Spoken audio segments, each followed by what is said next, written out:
Yooyyaa kabajamtoota hordoftootaa fi daawwattoota Nuubiyaa miidiyaa qophii qorqortii akkam jirtu. Qophii teenya hadhaa keessummoota lamaa isinii qabadhee dhiyaadheera. Qophii keenya ta qorqortii hadhaatiin immoo obbo Taayyee Danda'aa fi obbo Maammed Jamaal wajjin haala yeroo irratti waan qorqorru qannaati. Keessummoota keenya baga nagaan dhuftani. Tole qophii teenya ta qorqortii hadhaa jalqabnee jirraati. Qophii teenya tana obbo Taayyee jalqabaa gaafachuu. Mee dhimmi nuti hadha qorqorru dhimma OMN'ti. Akkuma beekamu miidiyaan tokko yeroo dhaabatu kaayoo dhaabatuuf qaba, galma dhaabatuuf qaba. Hawaasa dhaabatuuf qaba. Kanaafuu mee dura galmaa fi kaayoonni dhaabate irraa jalqabna. Maaliif dhaabate sitti fakkaata? Baay'ee gaariidha ulfaadha. Anaan dura silaa Mahammadiin gaafatte gaarii ture. Maaliif gaafa sananii hidhaa kee turellee gaafa immoo miidiyaan sun dhaabbatu gammachuu guddaan nan dhagame. Maal yaada turre, maal dubbachaallee turre. Miidiyaan humna guddaa akka qabu addunyaanis hin beeka. Uummanni keenya, uummanni guddaan, uummanni bal'aan wanni inni marginalized ta'ee moggeeffamee xiqqa itti ta'e humna miidiyaa qabaachuu dhabuu isaa akka ture hin beekama jechuudha. OBN gaafa dhaabbatu waan baay'ee walitti qabee jira. Haa ta'u immoo hacuuccaa wayyaanee jalatti waan barbaachisu uummata kanaaf akka barbaachisutti dubbachuun rakkoo waan ta'eef miidiyaan to'annoo wayyaanee jala hin jirre kan uummata kana siyaasaan qaru, hawaasummaadhaan qaru, diinagdeedhaan qaru, qorqalbii isaa ka itichu hin barbaachisa jedhamee hayyoonni yaada kana kaasan jechuudha. Warri waan san keessa turan yaadadha Mahammad Adamoofaadha, Abdii Fiixeefaadha akka gaazexeessitootaatti, Profeesar Mahammad Faanis, Dr. Salamoon Hungaashee Faanis nama baay'eetu waan kanatti hirmaatee humna miidiyaa to'annoo diinatii ala ta'e ka uummata kana tokkoomsu, ka uummata kana qaru hin barbaachisa jedhamee kaayoo kanaaf dhaabbate jechuudha. Namoonni waan kana yaada isaa fidanis akka amma asii kaase kana namoota baay'eedha achi keessa ture. Kanarraa ka'eetiin wanni kun ka'e. Dhugaa dubbachuudhaaf gaazexeessitoonni gaafa san waan kana hoggaa jalqabu dhufan ogummaadhaan, koomitmentiidhaan mul'ata miidiyaa kana fagoo geessuuf dandeettii isaan qaban, hojii isaan hojjetan baay'ee kan nama boonsu.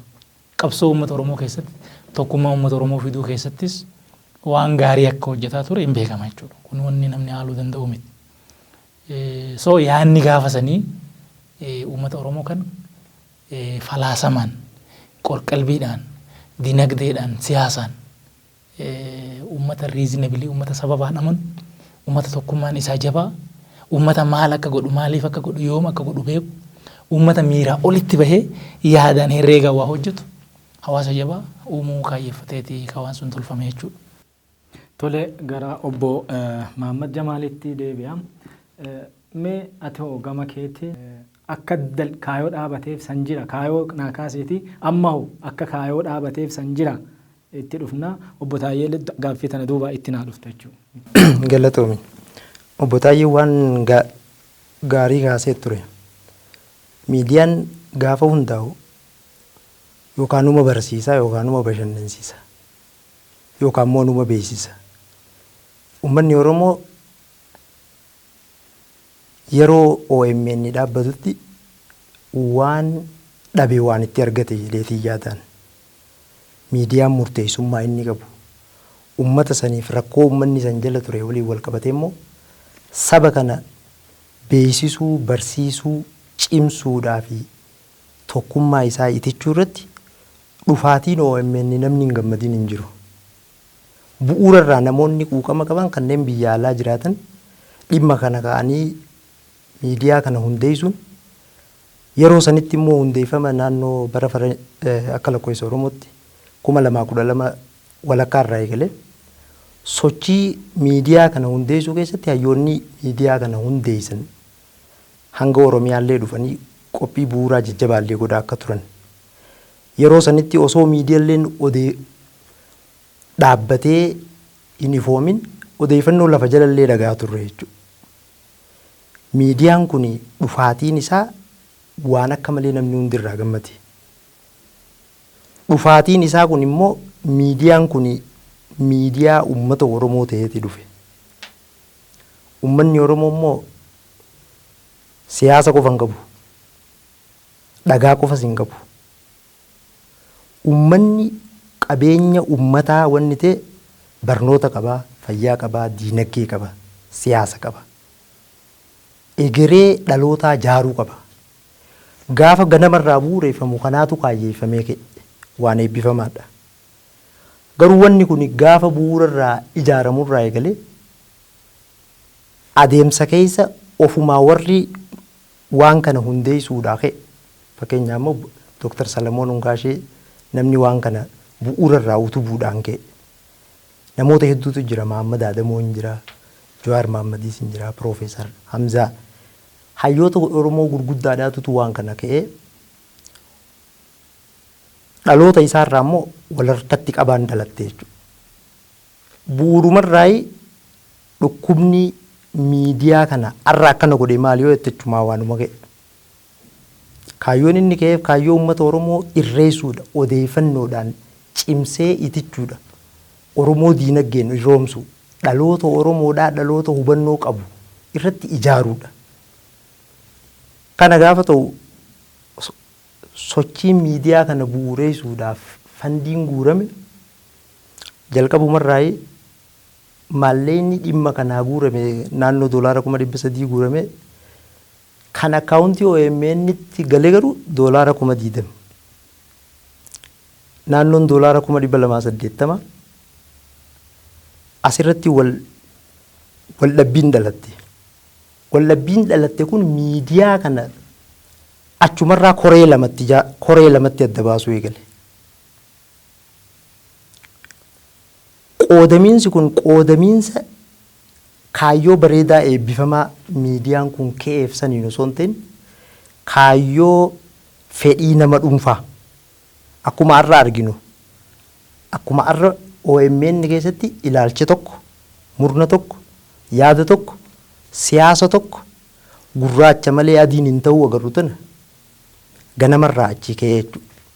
Kanaaf abbaan qabeenyummaadhaa miidiyaan kun kan Oromoo ture har'a kan Oromooti miti. An akka kiyyatti. Miidiyaa uummata Oromooti miti. Miidiyaa murnaatti.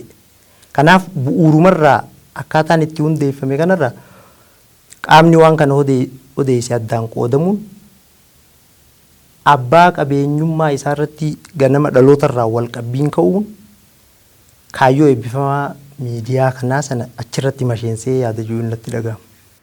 Tole yaada gaarii kaastee gara obbo Taayyeetti hin deebi'a. Finiinsee garuu wayyaaniin kufte. Har'a hoo kaayuma hundeeffamee santi jiramu akkamiin laaltate obbo Taayyee? Yaa amma dubbiin yoo laaltu eenyutu uumee maaliif uumamee jennee kaane miti. Amma miidiyaan kun akka miidiyaatitti abbummaan isaa saamamee jira.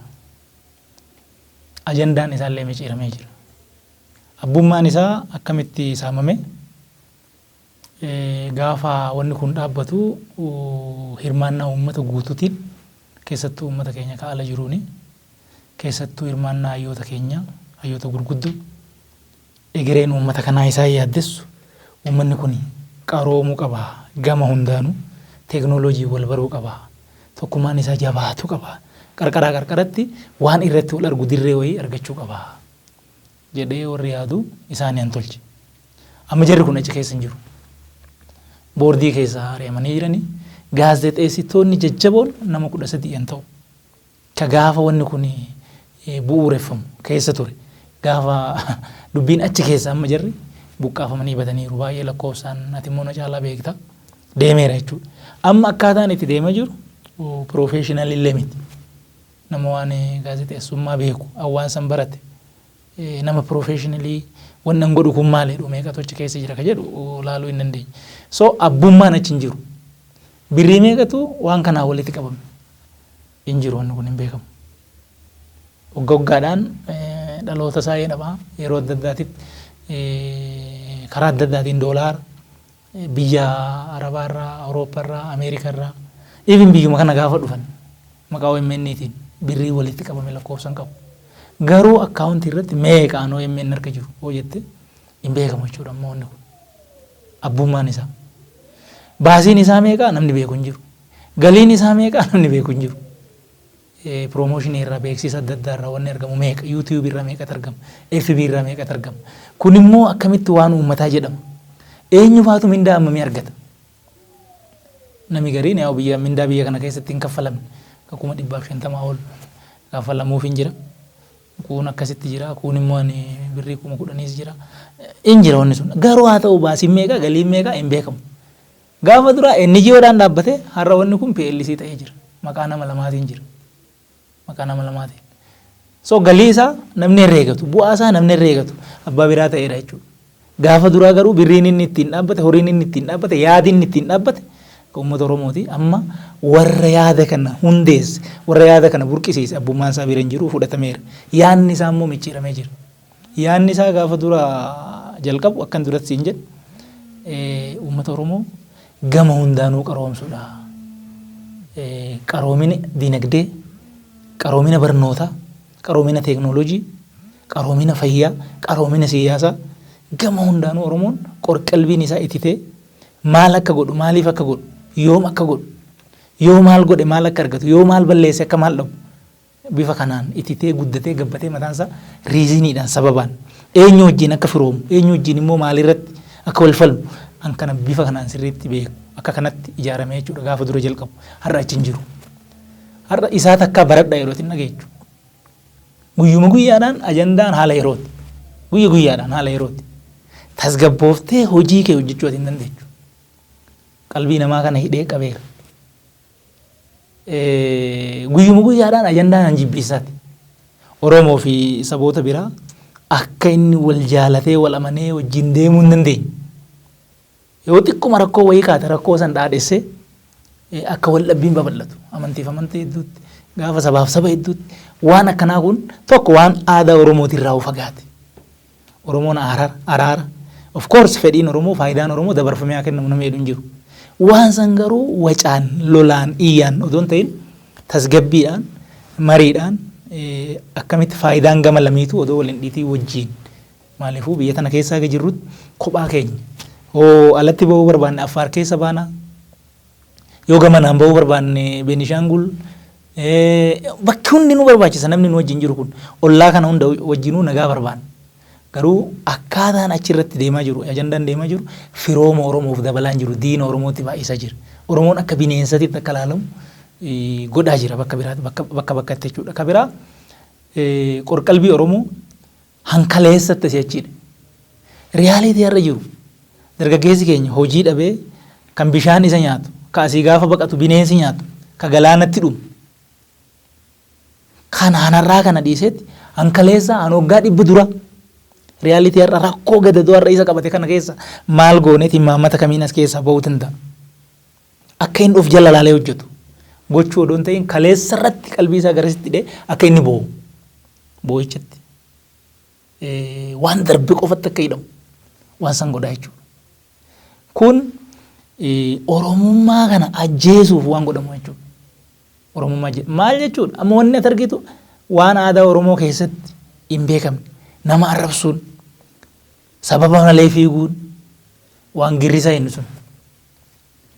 Mishiniin inni qabatee deemu girrisaa uumuudhaaf. Galgalli boo'a. Ganamni dhaadannoodha. Bariituu waca.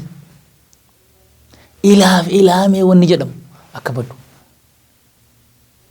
Abbaafaadhaaf hangafaaf quxusuun wal kabajuun kaleessa Oromoo keessa jiru sun akka dhabamu.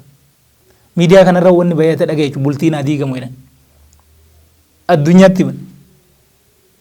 Waan achirraa jechuun hoo dhageeffattu saalfisitti ta'u achi gabbaa'ee namni guddaadha jettu nama arrabsa. Achirra gabbaa'ee kijiba odeessa. kijibuun silaa waan oromummaan ittiin baddu beeke. Oromummaa keessa dhugaa jira. Oromummaa jechuun dhugaan ilma waaqaatiidha Oromoon. Odoo ati argitu adii kana sobachi taa'e. Ammoo waan gaarii jajjabeessuun achitti mul'atu. Waan ati argitu.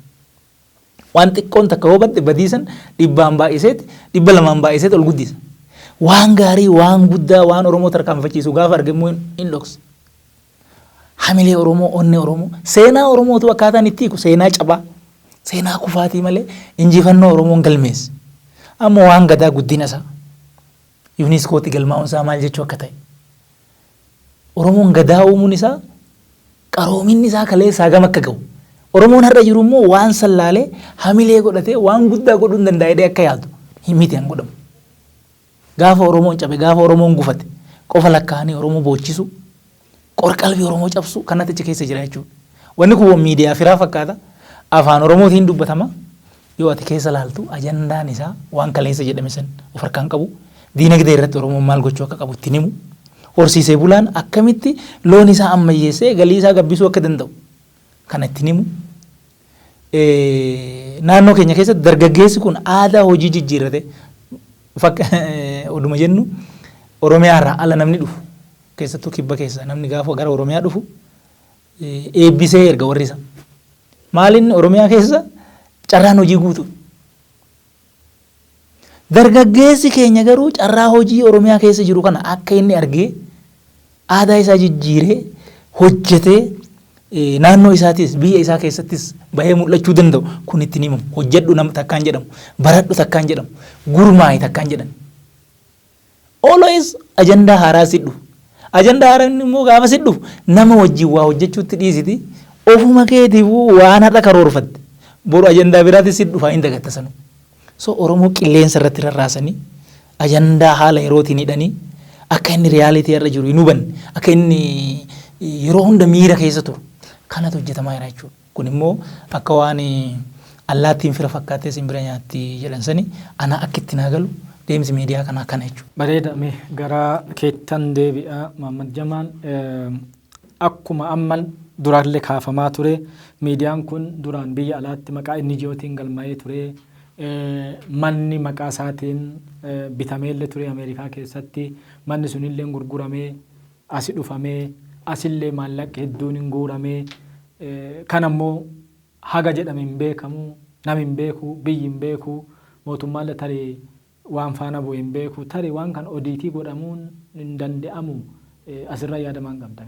Ani wanni yaadni hin qabu wanni bu'uurarraa dubbii maallaqaa waliif buuteetu rakkootu jira gaafa hundaa'urraa. Miidiyaa kana Oromoon keessattuu hanga jijjiiramni kun hin dhufinitti warri biyya alaa jiru waan qabu itti hiikkata.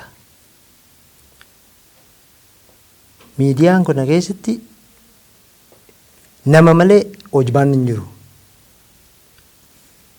Miidiyaan kun ogummaa keessaan argitu.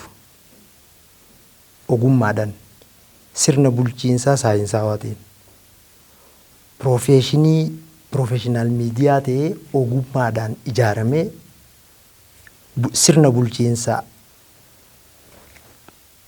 saayinsiitiin hin bulu. Miidiyaan kun rakkoolee bu'uuraa kanarraa waan ka'uuf maallaqni miidiyaa kanaan guuramuu malee bahuu isaa namni beeku hin jiru. Hojjetaan achi keessa hojjetu mindaa meeqa nyaataa akkuma reefu botaayyeen kaase. Bu'uurri miidiyaa kanaa olaantummaa namaa.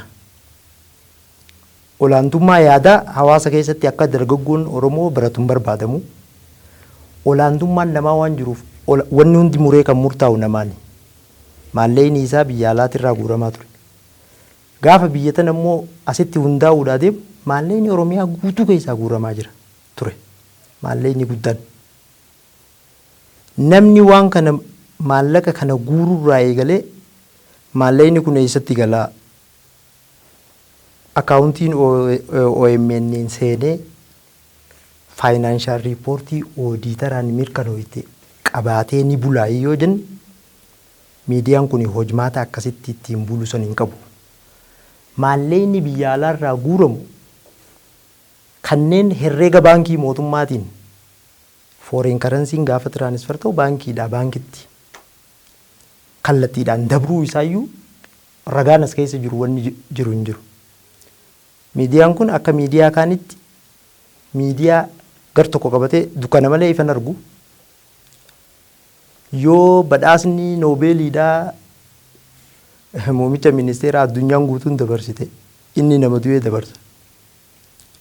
Gaafa Oromoon gaddite inni ni gammada. Gaafa Oromoon gammaddu miidiyaan kun ni gadda. Dhugaa uummata kana keessa jiru ni ibsu. Akkuma reefu Bataayyeen kaasee ajandaan miidiyaa kanaa butameera. Ajandaan miidiyaa kanaa butamuudhaaf ragaan gabaabaa fi salphaan Dimsa Wayyaanee ta'ee jira ajandaan miidiyaa kanaa. Namni miidiyaa kana hojjetu achi jiraarra. Miidiyaa televizyiina Wayyaanee irra jira.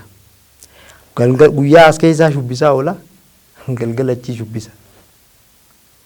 Qabeenyi faayinaansiin uummanni Oromoodhaa horii isaatiin gabrummaadhaan gadaduudhaan cunqursaa Wayyaaneetiin ittiin ilmaan isaatiin ifirraa qolachuudhaaf sabbatatti hiikkate san namuma kanaatu nyaate Wayyaanee Oromoon kaleessa itti dhiidee itti cabte san horii isaatiin arrammoo sana deebisuudhaa deemaa jechuudha. Kanaaf miidiyaan kun bu'uura uummatummaa gadhiise qabeenyi miidiyaa kanaa iftoominaan hin bulu. Oromoon waan irraa beeku hin qabu. Sirni faayinaansii isaa hojmaataan hin bulu. Oromoon waan kanarraa maal baraa yoo jenne faayinaansiin namni abbaa fedhe yoo waan herreega waan kanaa iftoomina irratti hin beekne wanni waan kanarraa bartu hojmaata badaadha. Kanaafin bu'uurarraa hojmaata badaa irratti waan hundaa'eef olaantummaa namaatiin waanuma namni tokko abbaan tokko akka fedhu godhu malee waan hojmaataan oolee buluu mitii yaada junga. Yaada bareeda. Mee gara seeraatiin wal qabsiisnee immoo OMN daayirektara olaanaa isaa jijjiiree nama tokko fuudhee waan kee fakkaata. Kanallee uummataa fi banaa goonee bira darrinaa taajjabuu uummati. Ammoo biyya alaatti maqaa NGOtiin ture. Biyya kanatti immoo dhufee dhaabbata nama dhuunfaa ta'e jechuun maqaa PLCtiin galma'ee jira. Maallaqi guddaanillee kutaalee Oromiyaa adda addaatiin walirraallee qaqqabame kana seera odiitingiitiin mootummaa hordofuu hin danda'u. Gaafatuus hin danda'u.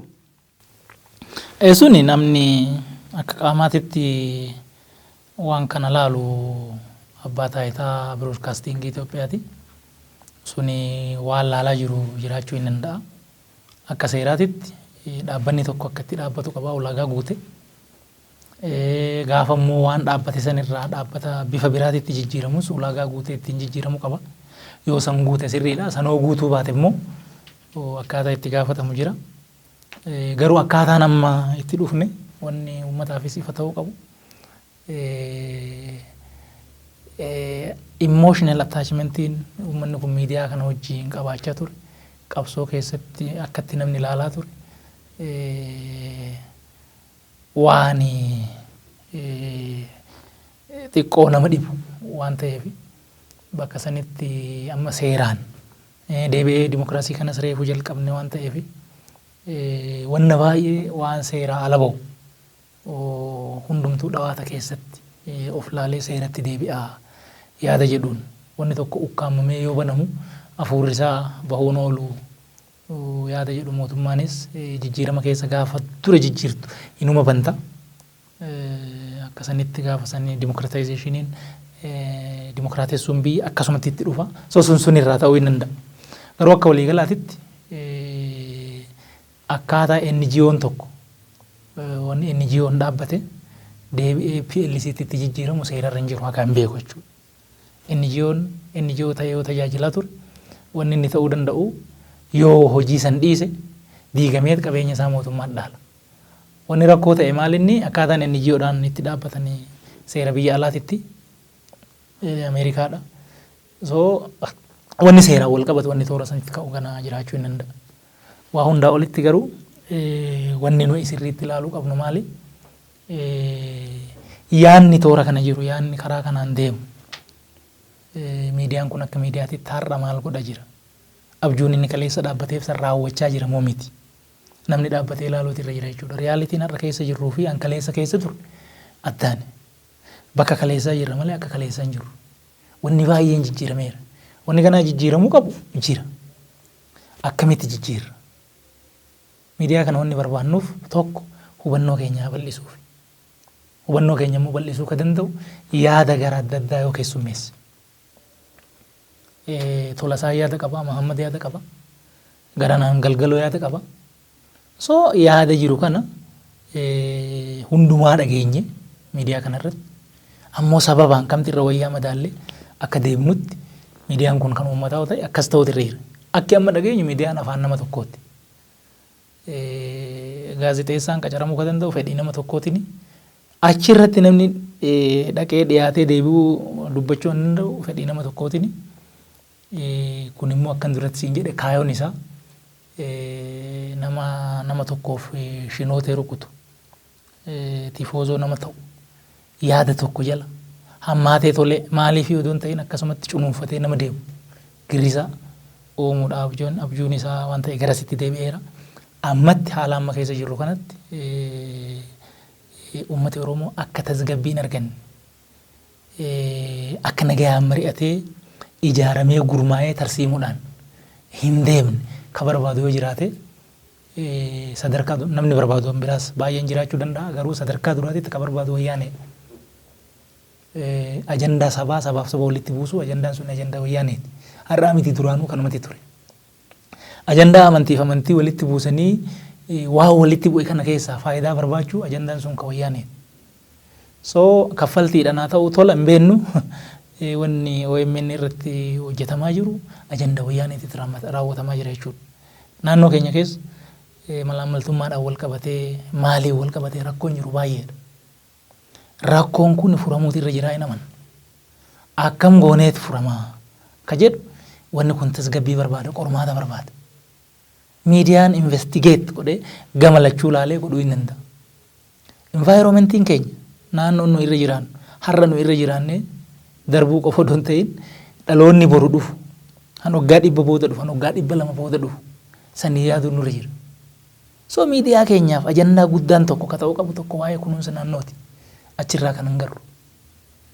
barnoota irratti wanni amma kurrajaa maaliin namni baay'een yoo laaltu waraqata malee beekumsa irratti xiyyeeffannoon baay'een jiru dhaloota Oromoo kana boruttiin ijaarraa jennee yoo yaannu taate dhimmi barnoota daa'imummaa irraa qabee sirriitti ajandaa guddaa ta'ee irratti xiyyeeffatamee hojjetamuu qaba boru dhaloota ijaarraa hojjennu waan barnootaa miidiyaa kanarraa hin gartu hin baratinaa galaa baqadhaa malee akkana taatanii ajandaadhaan qabsiisu mana barnootaa haayiskuulii isaa ta'u elementarii isaa ta'u tamaariin achi jiru akka always yaada haala yerootiin qabamee waan silaa qayyaba odoon beekiin akka kutaa darbu waan akkanaa kana godhuu malee istirateejikalii uummati Oromoo maal godhuu qaba borutti hin jedhu achi hin jiru tokkummaadhaanis wal qabatee wanna argitu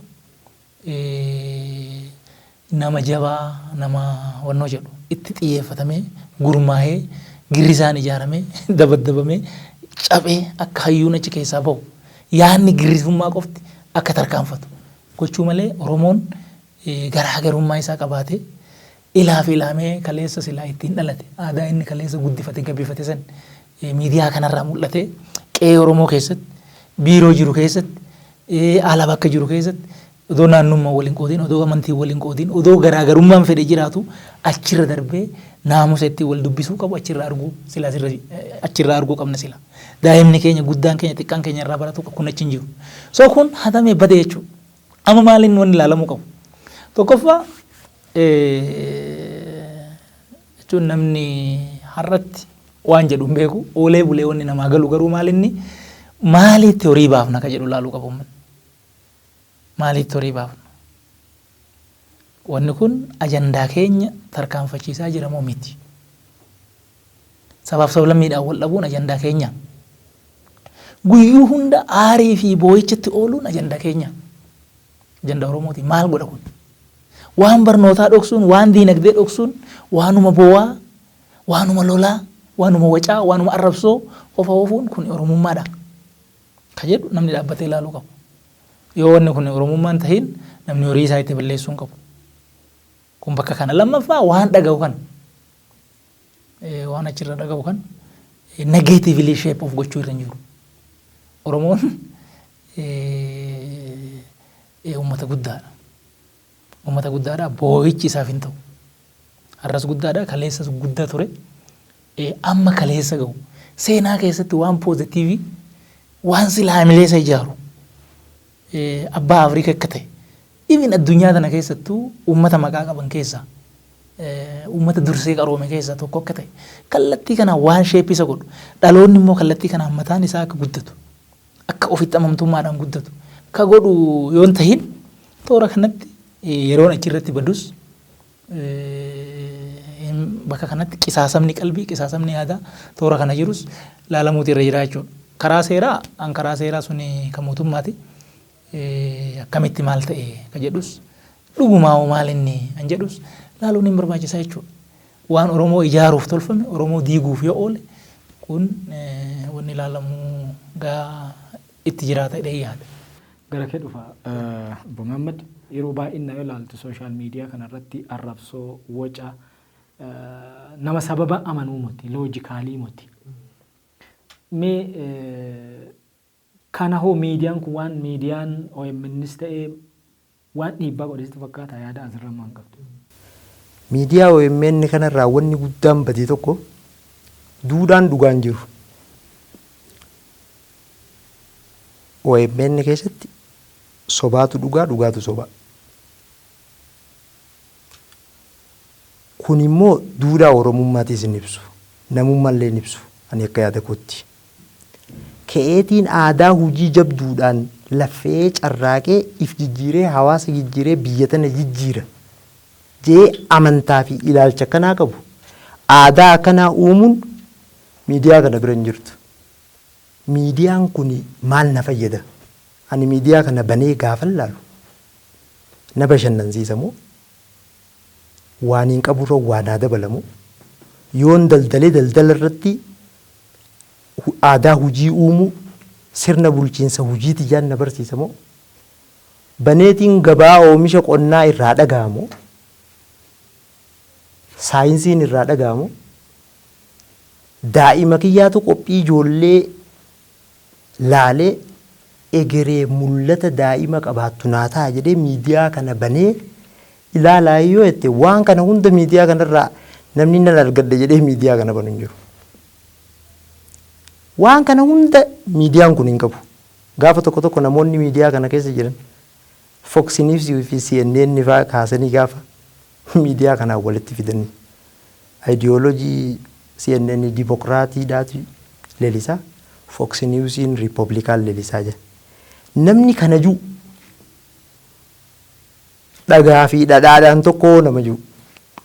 CNN saayinsii qaba, teeknooloojii qaba. Qophii fayyaa qaba. Innoveeshiniidha qaba. Aadaa hujii namni cimee hojjetee hujii uumee nama biraa jijjiiree akka if jijjiiru. CNN miidiyaa guddaadha.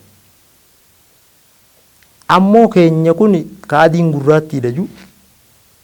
Gaafa dhaloota kana deemu dhaloota kana sadarkaa gaditti wanni barbaadamu tokko kun meeshaa siyaasaati. Meeshaa siyaasaa murni tokko siyaasa fedhu san irratti Oromoo cabsee kanaan ala ka jiru hin arginii jee guyyaa adii ija qabee sirna dimokiraasii boru horatuuf bu'uura dimokiraasiidhaa uummanni kan qaban namni bilisummaa yaada anaa fi ati waan garaagaraa yaaduu dandeenya. Yaada kee sababaan mormuu sababaan qeequu baruun dhaloota kanarraa argamuudha qaba. Namni kana godhuu caalaa arrabsoo filata. Because nama arrabsuun beekuu hin barbaadu.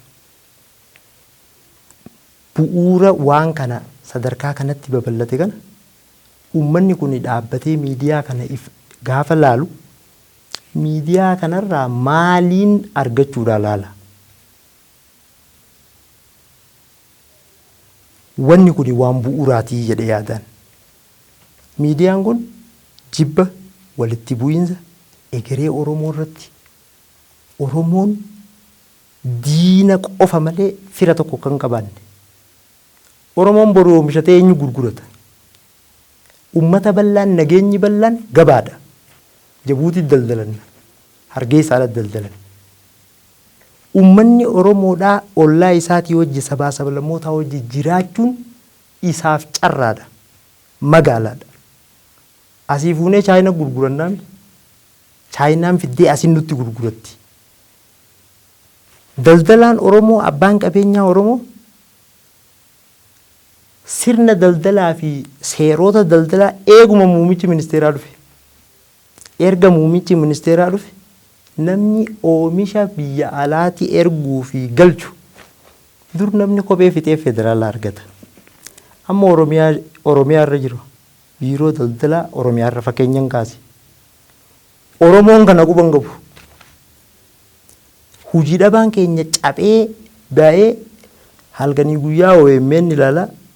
Ilaalchi tokko wanni inni arguutti akka hantuutni ija adurreedhaa hantuuta malee hin arginetti miidiyaan kun bu'uura dhalootaan nu balleessu jira jedheetii yaadan.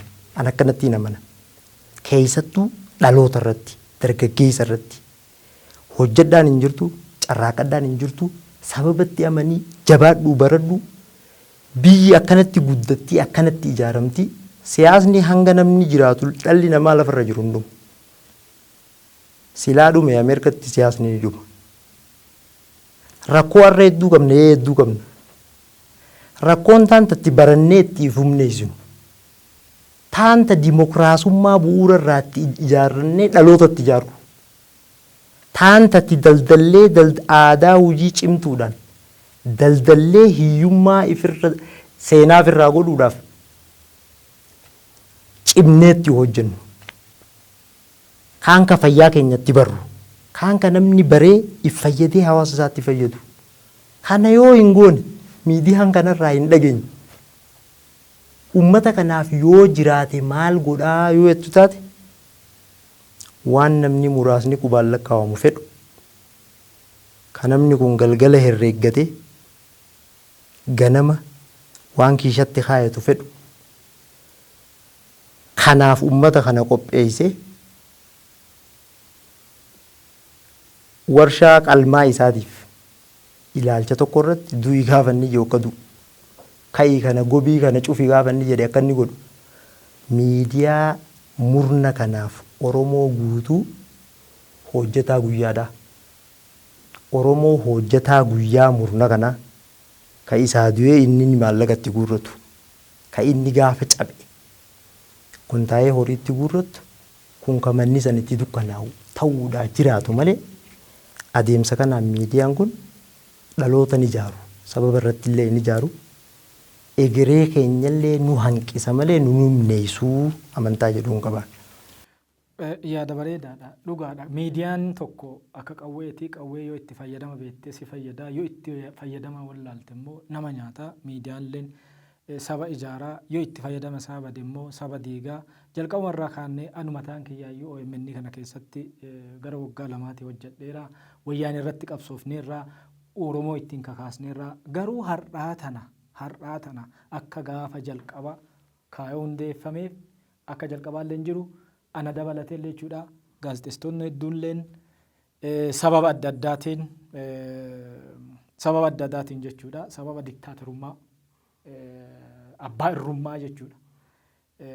Keessa calaqqisiifamuu dhiisnee deemneerraa gaazexeessitoonni gara 13 keessa yaaneerraa akkasuma hayyoonni achirratti xiinxala garaagaraa dhiyeessaa turan yoo yaada Jawaar fedhu teete Jawaar Mohaammed yoo fedhu teete isaa wal fedhu teete hin dhiyaatanii yoo isaa wal fedhan teete hin dhiyaatanii yoo isaa wal hin fedhanne teete hin dhiyaatanuu kunillee keessatti deemsifamaa tureera jechuudha. Waan an beeku wanni kun akkasuma boordii keessa warri turanillee warri akka Profeesar Mohaammed Haasanii Profeesar Asfaaw Bayyineefaa Oosaa bara 2017 irratti OMN'n qabeenya nama dhuunfaa tokko ta'eera jedhanii oosaarras waraqaa qorannoo dhiyeessanii jennaan uummata kana girrisaa kanatti bobbaasee jechuudha. Ijoollumti loojikiin yookiin sababa hin amanne kun feesbuukii irra hayyoota kana piroofeesaroota kana duulaa turan jechuudha. Kaaraakter asaasinashinii irratti bobbaa turan jechuudha. Kun waa ani beeku, waa Oromoon beektu jechuudha. Kanaa wal qabatee gara obbo Taayee deebi'amee diinni biyya kanaa saba keessattuu Amaaraaf Oromoo adda baasee jechuudha wayyaaneen. Oromoodhaan dhiphaadhaa biyya fottosamaan jettee Amaaratti maa turte Amaaraaf Oromoo jettuudha. Kaaniin Oromoo yoo dhuttu naftanyaadha. Naftanyaa isinti deebi'ee dhufaaraa ifirraa eegaa jettiin Oromoon Amaaraan immoo Oromoon kun biyya diigaa haluu simbaa nama fixaa bulguu bineensaa jedhanii adda qoodaa turan. Akkasuma gaafa angoorraa buute wayyaaneen tulleen kaardii isii dhumaa saba waliin buusuu wal jeequmsa adda adda kakkaasuu turan. Alallee immoo yoo fudhanne amma Ijipti yoo sababa hidha haaromsa laga Abbaayaatiin wal qabatee mallisiin fudhattee fayyadamuu barbaadde saba guddaa Itoophiyaa jechuudha Amaaraa Oromoo waliin buusanii biyya kana jilbiifanchiisu ammallee kiristaanaa fi islaama waliin buusu Oromoo fi Amaaraa waliin buusne kiristaanaa islaamallee waliin buusne irraa kaayoo jedhanu qabatanii ammallee ajandaa wayyaaneetiin wal deeggaranii waan itti jiran kun iccitii addabaabayiiti.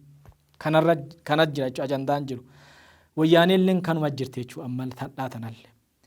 OMN hoo walitti dhufeenya Oromoo Amaaraa irratti maal hojjetaa jira?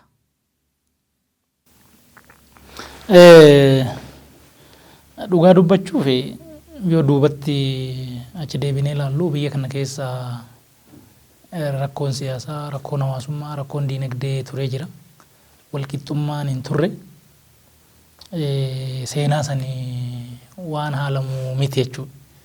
Yoo xooxessuu baannes rakkoon turee jira. Garuu immoo uummanni tokko uummata biraati irratti miidhaan geechisa. Ka rakkoo kaleessas geechise. Yoo har'as rakkoon jiraate ka rakkoo fiduu danda'u. Borus ka rakkoo fidu yoo rakkoon dhufe sirna malee uummanni uummata irratti rakkoon fidu. Garuu ajandaan amma OMN kana keessatti fireem ta'u saba tokko akka nafxanyaatitti farrajanii nafxanyaa wanniidhaan kun Oromoodhaan diina ka jedhu nafxanyaan immoo eenyu jettee hiyyeessuma surreellee hin qabne kopheellee hin qabne kana ta'ee akka akkasitti Oromoon laalu godhamaa jira jechuudha. Gama saniinis rakkoon hin jiru jechuu miti. Akka hawaasa Amaaraa biratti Oromoon jantaaneen laalamu warri sabbakan miidiyaawwan biraan akka Asraat fa'aa waan akkanaa kana hin garta. Haa ta'u garuu ajandaan Oromoof Amaaraa walitti buusu ajandaa xiqqaa miti. Kaleessa wayyaaneen Amaarriif Oromoon yoo ka wal ta'u ta'e wayyaaneen aangoorra buluu akka hin dandeenye sirriitti xiinxalee beeka. Sirriitti xiinxalee beeka. Kanaaf gaafa Oromoo fi Amaarri wal dubbisuu eegalu qabsoo keessatti hojii akka ta'utti hin hojjenne. Kanaaf cidii fi biddi wal ta'uu danda'e jedhee Geetachoo Raddaa waggaa dubbatu argiteerta. So Oromoo fi Amaaraa walitti buusuun wayyaaneef ajandaa guddaa ture jechuudha. Sanii olitti immoo Itoophiyaa dadhabsiisuun yoo barbaadames Amaarrii fi Oromoon uummata lamaan gurguddaadha.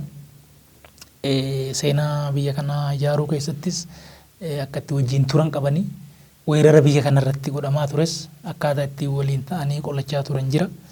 So Amaarrii fi Oromoon walittis illee makameera lakkoofsa baay'eedhaan walirraa dhaleera uummanni kun. So uummata kana lamaan yoo walitti buufte yoo wal waraansiste yoo wal nyaachifte biyyi tun biyya tasgabboofte ta'uu hin dandeechu. Kanaaf amma diinni fagoo anamma hidha haaromsaatiin wal qabatee jirus kan akka Ijiptii fa'a waan kana ajandaa godhata jechuudha. Duruu kun turee jira biyya kana keessatti sabummaan hin barbaachisu miti sabummaan hin barbaachisa. Garuu sabummaan kun waan wal dhiitu ta'uun irra hin jiru. Itoophiyaa sabdaneetti keessatti bifa wal danda'uutiin bifa mirgi hundaatu qixa eegamuutiin walii wajjin tokkummaa jabaa Itoophiyaa ijaaruutu irra jira. malee waan xiqqaafis waan guddaafis waan darbeefis waan dhufuufis waan jiruufis waan hin jirreefis ummati akka wal shakku akka wal sodaatu gochuun intarestii Itoophiyaati miti fedhii Oromooti miti fedhii Amaaraati miti. OMN irraa immoo durii gaafa qabsoo keessatti yeroo even Oromoo Amaaraa san achi deebitee yoo kalaaltu taate gaafa dhumaatii irreessatiin barii dhumaatiin sun ummata biyya kanaa hundumaa aarsee kibbatti hin jettu gondoritti hin jettu eessatti hin jettu hundumtuu waliin dhaabbatee wayyaan irratti ka'e. Maal godhe warri dubbii kan harkaa qabu achi bahaniiti waltajjii wayii yaamanii maqaa Oromoo Leadership Convention jedhamuun achirratti waan minilikii kaasan. Minilikii akkana godhee jedhaniiti waan har'a nama fixaa jiru wachuma dhiisanii minilikii waggaa 150 dura ol fuudhan. Soo maaltu ta'e gaafa san achumatti namni silaa wal faana internationally nationally akka biyyaatittis akka addunyaatittis wal faana wayyaan irratti ka'e sun achuma lama bahe. Ajandaan sun nuka wayyaaneeti. Meeqatu kaffalamee san godhanii waaqa beeka malee tolallee hin goone. Gaafa asirraan Harargee irraa namni buqqa'ee uummanni Itoophiyaa akka keessa jiru ka ala jiru uummata buqqa'ee kana haa qarqaaran gaafa jedhan wanni godhamaa ture maal inni toora sanitti hiriira bahaa jedhan.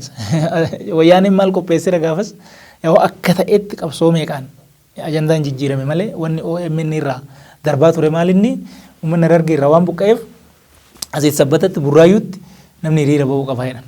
Hiriiraan akka wanni sun deebi'u. Gaafa hiriirri kun bahe immoo wayyaaniin achitti dubbii sabaa dubbii amantii achi keessa galchee akka namni wal fixu godhame dubbiin Ruwaandatti ta'e akka ta'u. Toora kanatti waan kana tumsaa tureera. Yoo achi duubatti deebitee gaafa soo laalte gaafa mataa addannaadhaan wal qabatu fakkeenyaaf. Gaafa qabsoon akka malee hammaatee dargaggeessi bakka inni jiru eessatti akkamitti maal godhaa jira ka jedhu wayyaaniin gaafa muddamtu maqaa qabsootiin qabsoodha mataa adda addaa jedhanii ofii isaa addatanii OMN irra bahanii achi as dhufan. Zeen dhugaa jedhee dargaggeessi kun mataa kan ofirraa haate. Mataa addatee Finfinnee kana keessa 5 ta'ee 10 ta'ee deemaa jechuudha. Gaafa 5 ta'ee 10 ta'ee deemu warri mataa addate hin beekaa jechuudha wayyaanii nam quba qaba. Warra kana qabeetuma asii fuudhee wannootti guure. Awaash 7 kiiloo maal jedhanii achi bakka wannoo sama kala kaampii sanitti achitti nama meeqa cabe maqaa mataa addateef argamee jechuudha. Kan duraan bakka inni jiru hin beekamin nama meeqa cabe nama meeqa naafatee nama meeqa kolaafame. Gaafa sanuu ajandaan achi keessa deemaa ture. Takkee Oromoo jedhamu malee akkas. Amma waan duratti Amaaraaf Oromoo ittisan Lidatuu Ayyaaloo hin beektaati. Namuu hin beektan. Lidatuu Ayyaaloo kaartaan Oromiyaa jedhamu kun yoo hin haqamin biyya kanarraa Itoophiyaan nagaan argattu jedhe. Gama kaaniin immoo OMN irraa waan itti dhageechu diinni Oromoo guddaan nafxanyaadha. Nafxanyaan eenyudha Amaara siin jedhan. Achi immoo gaafa dhuftee Abiyyi kuffisuuf immoo isuma kaleessa kaartaan Oromoo abadu jedhu fi wantoota biraa abadu wanni Oromoo fakkaatu. Oromoon jedhamu hin jiru.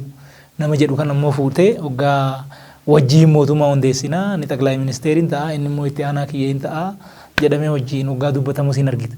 So dubbiin maal inni Amaaraaf Oromoo walitti buusuun biyya kana keessatti ajandaa wayyaaneetis ajandaa warra dheebuu aangoo qabuutis hundaa olitti garuu ajandaa diina biyya kanaati jechuudha.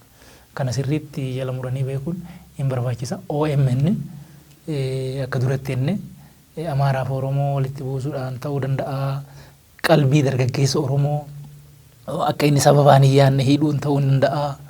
Yeroo hin barbaachifnetti waan hin barbaachifneef waan gatii hin qabneef akka inni hiriiree jeequmsa kaasu gochuuf ta'uu hin danda'a. Tokkummaa Oromoo akka inni waliin dhageenye ilaaf ilaameen akka hin jiraanne gochuu ta'uu hin danda'a. Naanna'ee wanni inni irraa maddu fedhii nama tokkooti. Fedhii nama tokkooti. Namni tokko yoo inni fedhe waanuma inni fedhe tu ta'a malee ajandaan bakka san jiru manipuleeshiniidha. Waan Oromoo silaammoo barbaadu namuu wajjinu seenaa kaleessaatis gattaanii waliin lakka'anii seenaa kaleessaa akka inni hin hojjetamne godhuun hin danda'amu akka godhameera. Garuu isarraa barannee egeree keenya hariiroo waliin qabaannu akkamitti egeree walqixxummaa irratti hundaa'e dimokiraasii irratti hundaa'e badhaadhina biyya kanaati irratti misooma biyya kanaati irratti waliin guddachuu irratti hundaa'e akkamitti godhanna ka jedhu waan akkanaa kana godhuun bakka irra jirutti waan wacaa waan lolaa wanni ta'uuf kanas achirraa laaluun hin danda'ama jechuudha. Gara keetti deebi'a. Mee gaaffiidhumaallee uummanni fookesii kan taane misooma irratti, aadaa irratti, hawaasummaa irratti, daldala irratti rakkoo mul'ataa jirtu kana maal godhuu qaba uummati dhuma irratti mee yaada falaa?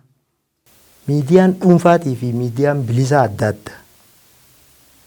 Miidiyaan dhuunfaa waan abbaan dhuunfaa san fedhu dalaga.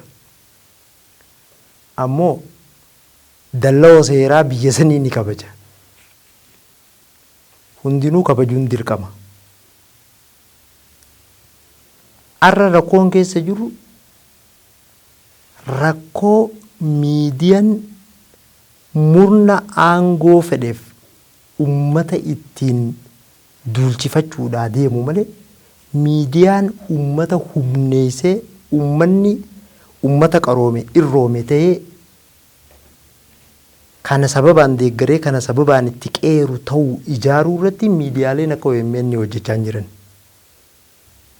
Miidiyaa kana keessatti tokkummaan Oromoo gaafii keessa gala. Kaan asii sabboonummaan achi biqilteedha. Kaan du'a nama tokkootii nama ifii waltumee boo'ee dachii garagalcheeti gaafa Oromoon tokko du'u sagaleen ta'uuf.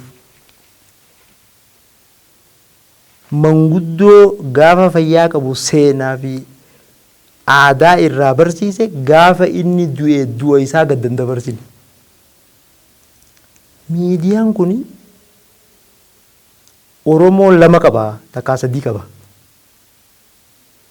Miidiyaan kun Oromummaa keenya irratti kaleessa gaafa Oromoon akkamiin akka wayyaanee cabse tokkummaa Oromoo gaafii namni qabu hin jiru. Fadisii beegiidhatti maaliif akkana ta'ee Oromoo walii diigaa ture? Tokkummaadhaan walii ka'aa ture. Miidiyaaleen adeemsa kanaan uummata waan qabu ittiin daballe.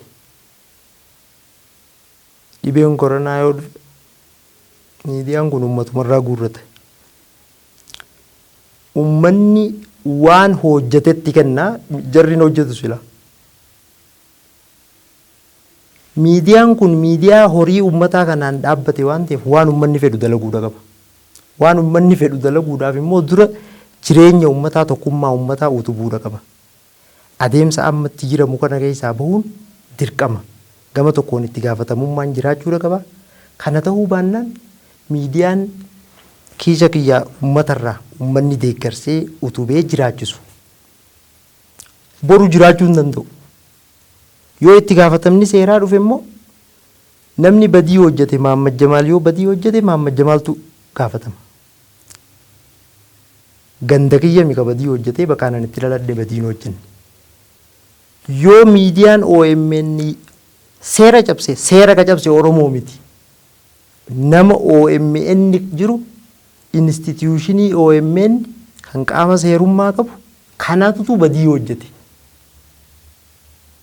Kanaaf badiin gaafa hojjetamte Oromoo quba qabaadhuu ka'iin ammas akka carraa siyaasatti murni miidiyaa kana duuba jiru murna fedhii siyaasaatii irratti ijaaramee fedhii san galmaan gahuudhaaf golgaan sabboonummaadha, Oromummaadha, uummatummaadha. Uummanni Oromoo waan kana beekee tokko gaafa miidiyaa kana deeggaru maaliif hin deeggara? Gaafa miidiyaan kun dogoggoru immoo sirraa'uudha qabaa wanni kun waan kiyya jechuudha danda'uudhaan miidiyaa kana sirreessuu qabnaa. Miidiyaalee kana qofa miti ka biyya keenyaa hundinuu adeemsa kanaan yoo hin deemamne rakkoon kun rakkoo hammaata dhalaa jechuudha. Miidiyaalee jiran kana keessa kaadha sagantaa keenya qorqortiitiin qorqorree OMN'dha. Sagantaa biraallee miidiyaa biraa dhimma biraa qorqoruu dandeenya gara fuulduraatti jechuudha. Uummanni hoo maal godhuu qabaa asirratti gabaa kana bitachuudhaaf akkamiin bitataa yaadaa fi dhaamsa xumuraallee irra kaayitii hin hobbaafanna. Wanni gaariin maalinni amma gabayaan yaadaa banaadha.